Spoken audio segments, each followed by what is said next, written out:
Learning with Computer Technology, Applying and Assessing Computers Used in Instruction by Ellen Lukasik. My name is Ellen Lukasik, and I work for one of 13 charter schools for the University of Texas University Charter Schools. Students at my campus take 6 classes each day, 4 core classes with highly qualified, dual-certified teachers, and 2 courses online using Odysseyware. After watching students complete courses in record time, I began wondering about computer-based instruction. At the time, the United States Department of Education was only accepting grant applications for alternative teaching programs and technology-based schools. Shortly after, the state of Texas reduced funding for public education. I examined 14 pages of eliminated positions in Austin Independent School District. My own campus lost 4 teaching and 6 teaching assistant positions as part of a district-wide reduction in force. An article in the New York Times described the trend in Texas of students earning credits online. The article claimed that this is an effective way to bolster graduation rates and reported data for major metropolitan areas. The article went on to note, however, that there isn't much research regarding student achievement in these programs, and that the Texas Education Agency does not regulate them. This information and circumstances led me to these questions. How common is computer-based instruction? How effective is it? How much do students learn? And how much are they able to recall and apply upon completion? Can these programs be part of the solution to the economic and educational crises? After collecting and reading several articles on the subject, one thing caught my attention early on. There was not a common language regarding instruction that occurs on a computer setting. To begin, I was going to have to collect and define some terms. The lack of specific and recognizable definitions led the International Association of K-12 Online Learning to publish the Online Learning Definitions Project in October 2011. The Online Learning Definitions Project was designed to provide states, districts, online programs, and other organizations with a set of definitions related to online and blended learning. The initiative began with a thorough literature review of existing definitions, followed by a research survey to the International Association of K-12 Online Learning members and experts to ensure the efficacy of the definitions adopted. Articles on the use of computer technology in education tend to fall into a few broad topics: descriptions of programs, practices in foreign countries, alternatives to traditional structures, and studies of effectiveness, implementation, and student performance. Mexico, Ireland, the Philippines, and the Republic of Singapore have made significant investments in establishing computer-based instruction programs for students. In the United States, initial online schools were mostly designed for credit recovery or alternative programs for students with special needs. There were also a handful of articles that detailed qualitative studies of specific software or online programs in general. These utilize student questionnaires for comparative data. I collected information and data from a variety of sources. I used many websites online, including journal articles, government sites, and published reports. I visited the local library and used reference materials, the national news, state legislative reports, and local newspaper articles and radio broadcasts. In February 2013, a transnational appraisal of virtual schools and colleges published a final report titled Virtual School and College Education for Teenagers and Young Adults. In this report, 495 virtual schools were identified from 5 continents.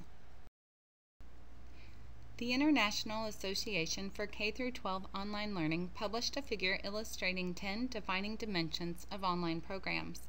Shown here, these include comprehensiveness, reach, type, location, delivery, operational control, type of instruction, grade level, teacher-student interaction, and student-student interaction. These elements are just some of the characteristics that influence the learning environment and outcomes in online education. Computer-based instruction has received much praise for its benefits with students and school districts looking to address specific and difficult needs. Students in these programs can work at convenient times, at their own pace, and with a personalized course of study. They can spend time focusing on skills that need practice, work independently, and receive timely feedback.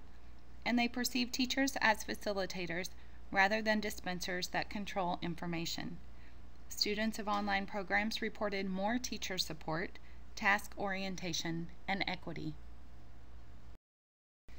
The most daunting disadvantages in online education can be the high cost and frequent changes in software and hardware, the lack of a human element, lack of constructive and project-based learning, importance of district and technological support, and potentially boring practices may hinder the implementation and effectiveness of these programs. Students in traditional programs reported more student cohesiveness, involvement, and cooperation. The growing capacity of the Internet and the increasing sophistication of distance learning technologies are making it increasingly possible for students to take non-traditional approaches to continuing and completing their education. It's time to expand our use of these technologies to our state's more vulnerable students as a way to decrease our state's dropout rates even farther. Texas Governor Rick Perry, January 19, 2010. Though the Texas State Legislature recently voted to approve additional charters, there are currently 2 online schools in Texas that offer online courses for free. Senate Bill 1788 gave the Texas Education Agency administrative authority over the Texas Virtual School Network. Formerly IQ Academy, Texas Virtual Academy is accredited by the Texas Education Agency and the Southern Association of College and Schools Council and offers classes for grades 3 through 12. In addition to these, Texarkana ISD Virtual Academy and Texas Connections Academy at Houston operate online programs too. Enrollments by 2014 are projected to increase by more than 40%, and K-12 Incorporated estimates per pupil savings at over $4,000. The U.S. Department of Education has committed its support to research and evaluation efforts focused on the effectiveness of online and blended learning environments at all levels.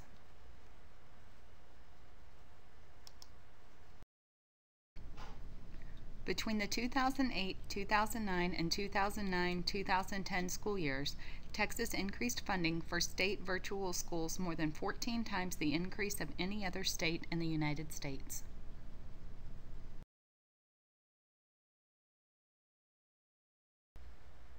A 2012 interim charge to the Senate Education Committee of the Texas Legislature includes removing barriers to virtual schools. Critics respond that virtual schools are taking much-needed funds away from traditional public facilities. Jan Ressiger, Minister for Public Education and witness of the United Church of Christ Justice and Witness Ministries, wrote, "A particularly egregious threat to public funding of public education comes from the online academies, the most lucrative form of charter schools and very often for-profit corporations." In part due to the relatively quick growth in online education, there is a lack of significant educational research targeting the effectiveness and implications of this form of learning. The lack of oversight in credit recovery programs and the fact that data are frequently not disaggregated complicate the ability to examine these programs apart from their traditional alternatives. Another stumbling block to research in this area is the variety of potential online schools and their ability to change programs and formats seemingly overnight. The U.S. Department of Education has committed its support to research and evaluation efforts focused on the effectiveness of online and blended learning environments at all levels. To compile studies in this computer-based instruction, K-12 Online and Blended Learning Research Database has created a site specifically dedicated to K-12 online research. The Organization for Economic Cooperation and Development composed a 112-page executive summary, Trends Shaping Education 2013. One of the 5 major highlighted trends stresses the wealth and availability of technology. Language and accessibility are no longer limiting factors for participants throughout the world. Information can be updated regularly and with ease, as over 250 languages communicate to users. Ways to collaborate and engage socially have become widely popular and user-friendly. The enormous potential of information and communication technologies will undoubtedly impact and guide the future of education. The U.S. Department of Education recognizes that technology-based learning and assessment systems will be pivotal in improving student learning, and recommends that online learning options be provided to ensure access to expertise, high-quality courses, and a variety of disciplines. Their technology plan pledges a wealth of supports, including funding, initiatives, research, and collaboration. No Child Left Behind, signed into law by George W. Bush in 2001, expanded the role of the federal government in public schools and required clear standards, accountability measures, and evidence that all students are learning. The achievement gap was to be eliminated by 2014 by ensuring equitable accountability standards. In addition to the achievement gap, there are gaps in access to technology and curriculum. Low-income communities and minority groups are less likely to have computers, internet access, and access to technology-based learning. The U.S. Department of Education's National Education Technology Plan, Transforming American Education, Learning Powered by Technology, includes aims to use flexibility to reach learners anywhere at any time. The plan specifies aims to reach learners who have been marginalized in many educational settings, students from low-income communities and minorities, students from diverse cultures and linguistic backgrounds, and students in rural areas. While Texas is reaching its population of African American students with these programs, Hispanic students, English language learners, economically disadvantaged students, and students with disabilities remain significantly underrepresented.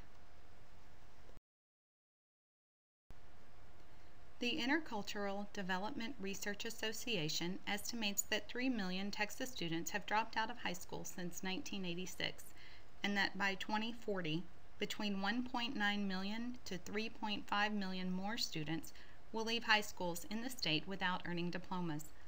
Black and Hispanic students are twice as likely to drop out as their white peers. Virtual schools offer inexpensive opportunities for students in any campus to access previously unavailable curriculum. Students can complete or recover credits to satisfy high school requirements without falling significantly behind or dropping out. Virtual schools can provide individualized student attention, an invaluable tool for high-risk or disadvantaged students. Though evidence may be limited, computer-based instruction offers promising results and economic benefits.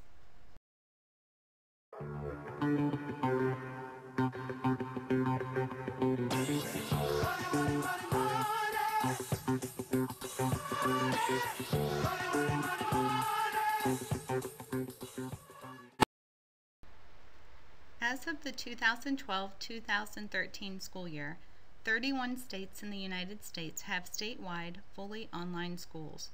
Enrollment in Texas virtual schools has quadrupled in the last 4 years.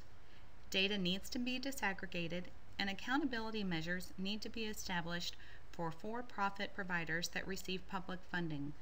More research needs to be done to identify best practices for students in virtual schools. Examinations should also consider the impact on social functioning and the development of personal problem-solving skills. No Child Left Behind required that alternative schools be held to the same standards as other schools and sparked a heightened focus to the effectiveness of computer-based instruction.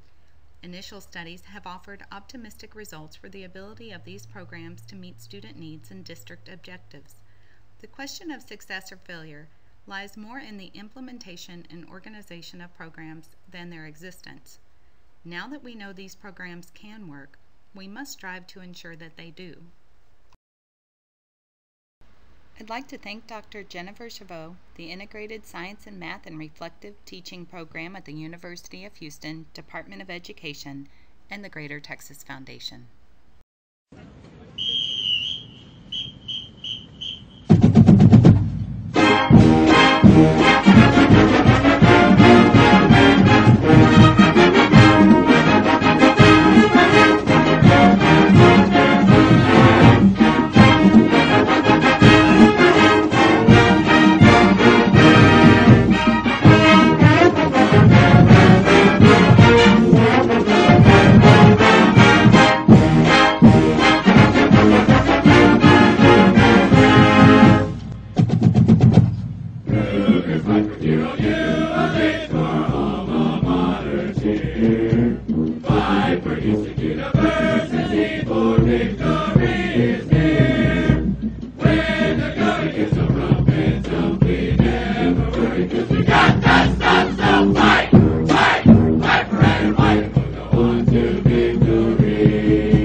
Today!